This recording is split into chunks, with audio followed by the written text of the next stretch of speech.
ውሻውን ያመጣው ለልጆቼ ተኝተው ቁጭ ብዬ እነሱን እየጠበቅኩኝ ማታ 3 ተኩል ጅመቶብኛል። የጎዳና ህይወት በጣም ከባድ ነው፣ አስጊ ነው። እንኳን ለኔ ለልጆቼ በጣም ያሰጋል። አንድ እንቅልፍ ተኝቼ አላውቅም። ልጆቼን ስጠብቅ ነው ማድረው። ጎዳና ላይ የወጣሁት በችግር ምክንያት ነው። ሰዎቹ እንዳለ ንብረት ይኖርሰው በሩን ዘግተው ከነልጆቹ አደባባይ ማልጣሉኝ ጎዳና ላይ ወደኩ። ባላሰብኩት ምክንያት ይመለሳል ብዬ ባሰብኩበት ምክንያት እንደወጣ ነው የቀረብኝ። ሃይማኖት ትባላለች።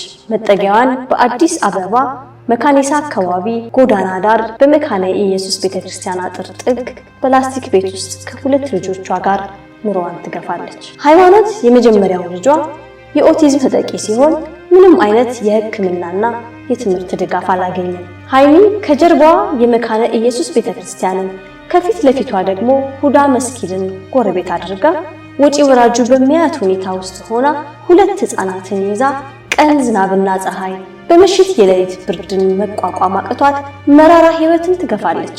ከመኖሪያ ቤቴ ፊት ለፊት በመሆኗ በረንዳ በወጣው ቁጥር አያታለሁ። ወደ ስራም ሲሄድ ትራንስፖርት ማቆሚያ ቦታ በመሆኑ በተደጋጋሚ አያታለሁ። ባለኝ አቅም ልረዳት ብሞክርም እጅግ በጣም ጥቂት ስለሆነ ጠባይላት። ታዲያ ዘላቂ የሚሆን መፍትሄ ሳስብ ሁሉ ጊዜ ለድሆችና ለችግረኞች በሚዘረጋው እጃችሁ በሚራራው ልባችሁ ሃይሚን አለው እንደምትሏት ተስፋ በማድረግ ለምን ደጋግ ኢትዮጵያውያኖች አይረዷትም በማለት ወደ እናንተ ይዣት ቀረብኩ። ሃይማኖት እንዲህ ስትል ታሪኳን ትነግረናለች። አብራችሁን ቆዩ። ስሜ ሃይማኖት አያሌው ይባላል። የምኖረው አረቂ ፋብሪካ ወረድ ብሎ መካነ ኢየሱስ አጥር ስር ጎዳና ላይ የወጣሁት በችግር ምክንያት ነው።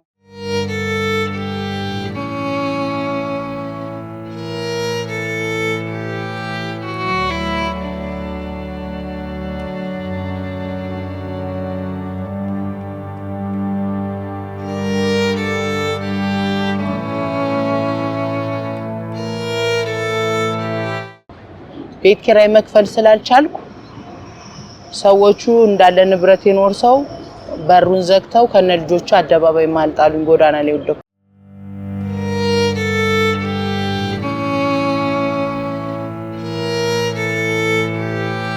የ2 ወር ነው የነበረብኝ። እቃሽጬ ልስጣዎት ስላቸው እምቢ አሉኝ። በሩን ዘግተው በባዶ 6 ወር ቆጠሩ። ጎፋ ኪዳነ ምሕረት አካባቢ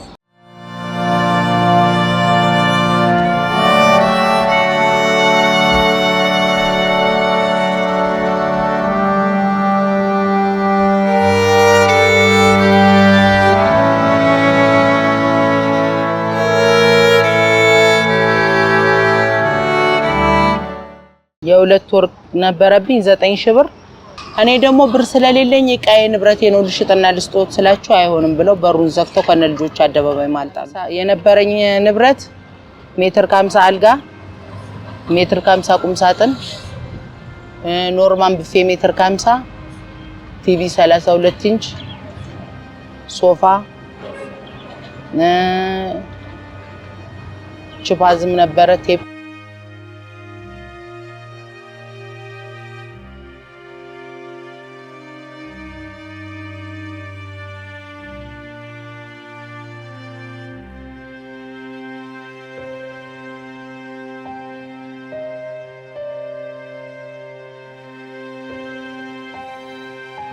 የጎዳና ህይወት በጣም ከባድ ነው።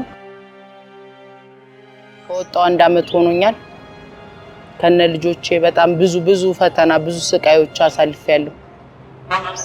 በዛ ስቃይ ልጆቼንም ማበላቸው ማጠጣቸው ልጆቼም ታመውብኝ ነበርና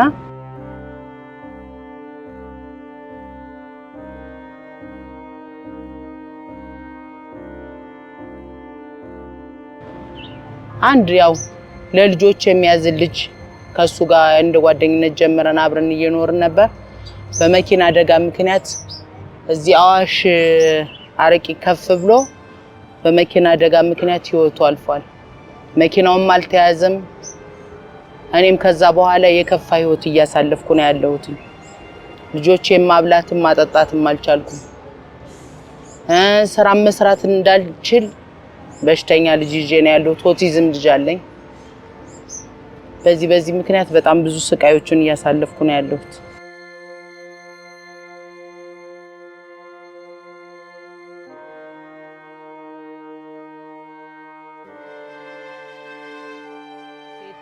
ብዙ ቦታ ፈልጌያለሁ ግን የህክምና ወረቀት አሉኝ እሺ ብዬ ስወስድ ምንም አይነት ገና እንትን ወረፋ ጠብቆ ነው ምናምን አሉኝ እዚህም ትምህርት ቤት በቃ በታሪክ ምንም ማገኘው ነገር የለም ዘሚዮንስ ጋር ቫቲካን ጋር ሂጄ ጠይቄያለሁ እዚህ ጀርመን ደግሞ ጉዲሳቱም ሳጋ ሂጃለሁ ማለት እንደዚህ አይነት አይደለም እኛ ምናስተምረው አሉኝ እዛ ዘሚዮንስ ጋር ደግሞ በጣም ረጅም ጊዜ ወረፋ መጠበቅ ይጠበቅብሻል ነው ያለች የልጄ ችግር መናገር አይችልም ብዙ በእግሩም የመሄድ አቅም የለውም እሱን ጥሎ ደግሞ ስራ መስራት ከባድ ነው ራሱን መቆጣጠር አይችልም በእኔ ኃይል ነው ሁሉም ነገር ስለዚህ ስራ ጥየው መሄድ አልችልም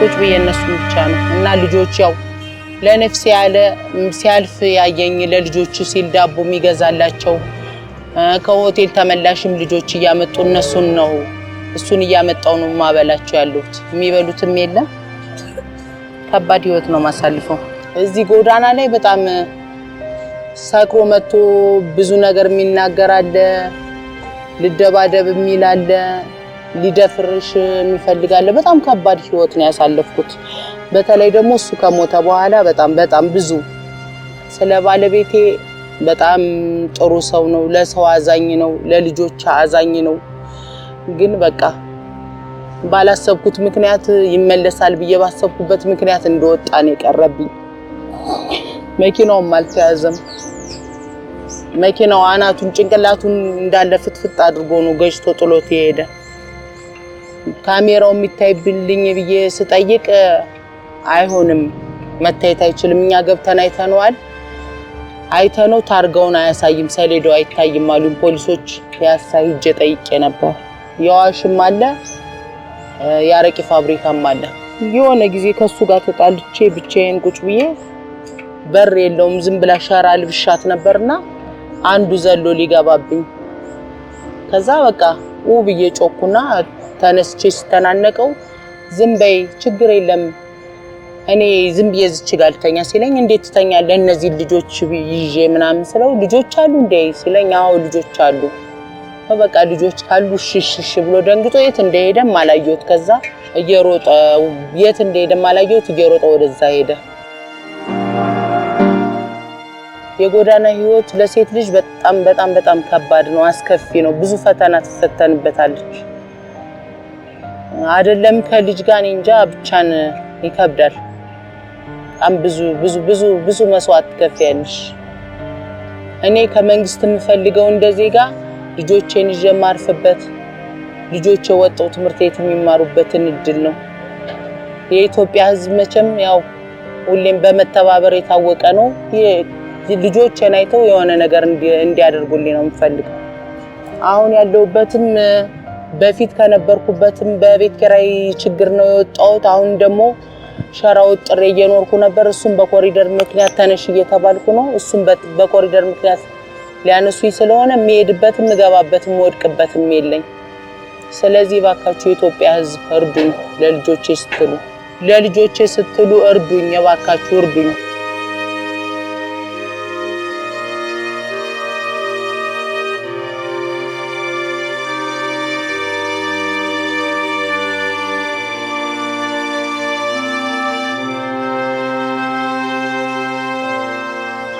የኢትዮጵያ ህዝብ እንግዲህ ለልጆቼ ስል ብዙ ስቃይ ሳለፍኩ ነው ባካችሁ የኢትዮጵያ ህዝብ ልጆቼን ስትሉ እርዱኝ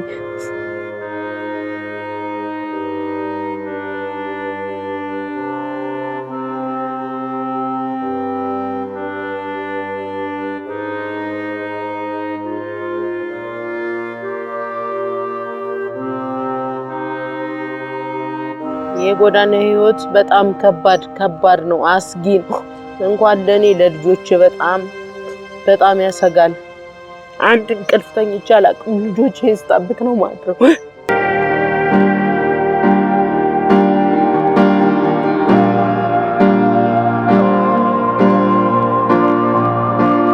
ልጆቼ ተኝተው ቁጭ ብዬ እነሱን እየጠበቅኩኝ ማታ 3 ተኩል ጅብ መጥቶብኛል።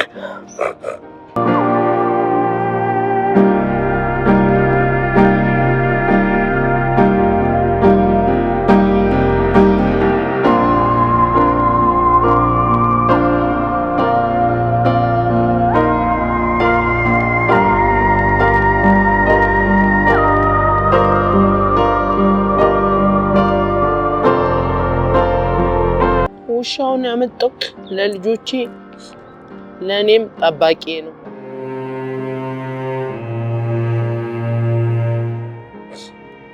እንቅልፍ ሲጀመር እኔ እንቅልፍ ተኝቼ ማላቅም፣ ግን ያው የሆነ ነገር ሲመጣ ውሻው ሲጮህ አውቃለሁ። ከዛ ደግሞ ውሻውም ይጠብቀኛል፣ ማንንም አያስጠጋም። ውሻዬ ለኔ እንደ ልጆቼ ነው።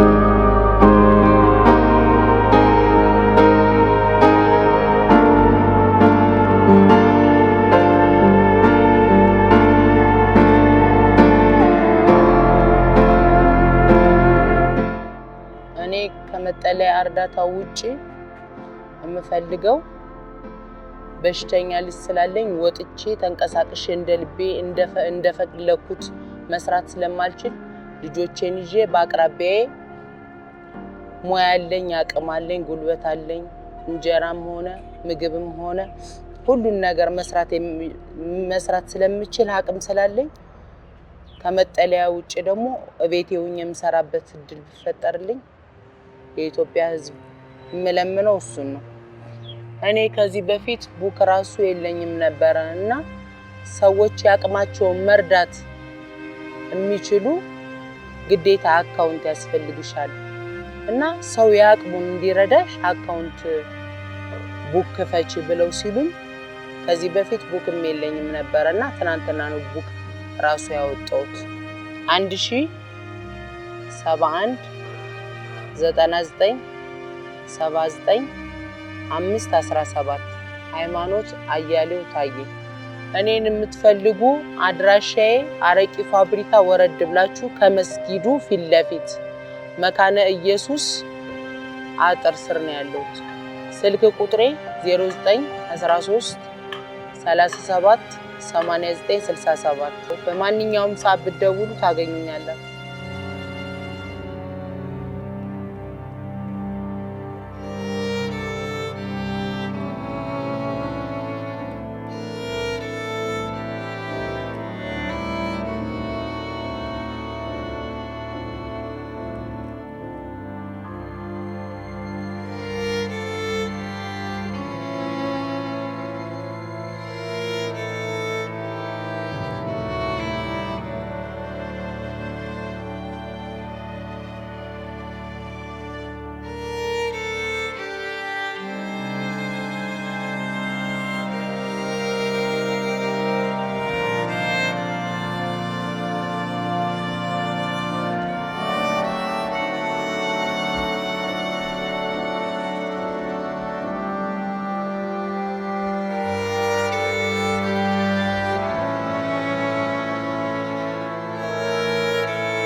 እንግዲህ የኢትዮጵያ ሕዝብ እኔን መርዳት የምትፈልጉ በሙሉ በብር በገንዘብ ብቻ ሳይሆን በልብስም በጫማም በምግብም እኔ አሁን እንደ ድሮ ተንቀሳቅሼ ለልጆች የሚፈልጉትን ነገር ማድረግ አልችልም። በሽተኛ ልጅ ይዤ ስላለው ቤት ውስጥ ስላለው ሁሉን ነገር ማድረግ የምችልበት አቅም አይደለም። ስለዚህ በምግብም በጫማም በልብስም እኔን መርዳት የምትፈልጉ እርዱኝ።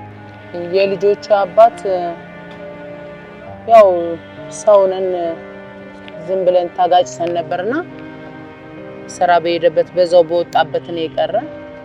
እኔ ልጆቹን ትቶ እንደዚህ ጨክናል ብዬ አላሰብኩም ነበር።